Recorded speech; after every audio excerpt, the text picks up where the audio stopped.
Ce la prepariamo una bella zuppa di fagioli con un po' di pane croccante.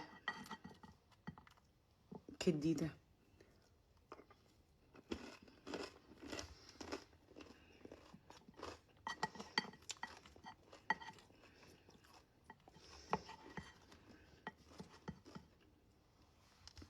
La dobbiamo preparare.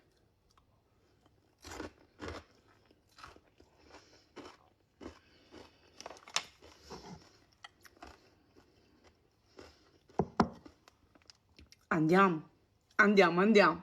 Io ho tagliato un po' di pane, come quantità fate sempre voi, ormai lo sapete, fate a sentimento. Ci metto un po' di olio, un po' di origano, un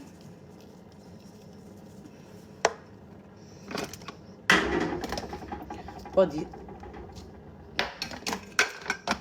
sale.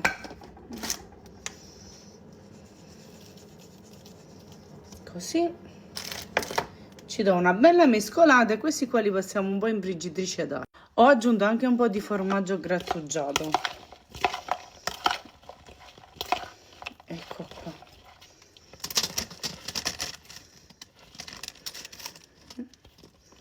Io ho aggiunto un altro po' d'olio, ma è a piacere. Metto in friggitrice ad aria a 200 gradi. Mamma mi ha dato dei fagioli già cotti, li ha cotti lei. Ogni volta che li fa dice, mi chiama, mamma, Maria, li vuoi 2? E come no? Dice di no. La mamma è sempre la mamma. Ci aggiungo olio, c'ho la friggitrice ad aria qua.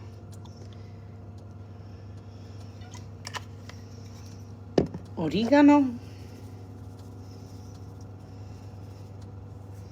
Ci aggiungo l'aglio intero. Poi ce lo togliamo, un po' di pepe, un po' di sale. Questo sale non sala. Poi mi dite sempre, Maria, quante ne metti? Non ne butto. Ma lo devo consumare, che comunque non si butta. Ci aggiungo un poco di acqua.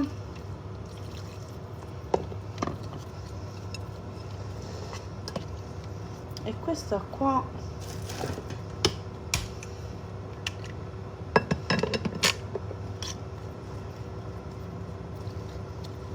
per me va bene così. Li riscaldiamo solo, vedete? Allora ragazzi, qua che TikTok non ha collaborato, ho detto niente croccantezza, non la sentiamo la croccantezza. Questi qua sono stati 4-5 minuti in friggitrice ad aria. Poi per la croccantezza decidete voi, li fate stare qualche minuto in più, qualche minuto in meno, poi dipende sempre dalla friggitrice. E questi qua uno tira l'altro, Prendiamo i fagioli, li abbiamo fatti solo insaporire un po' perché erano già cotti. Questa è una cosa semplice, ma buonissima. Questi non era solo per me, perché il piatto grande non era solo per me. Ci mettiamo mezza cipolla o una cipolla intera, non ce la mettete proprio. La cipolla è a gusto personale, ma secondo me ci sta benissimo. Un filo d'olio a crudo perché ci vuole sempre. Ecco qua.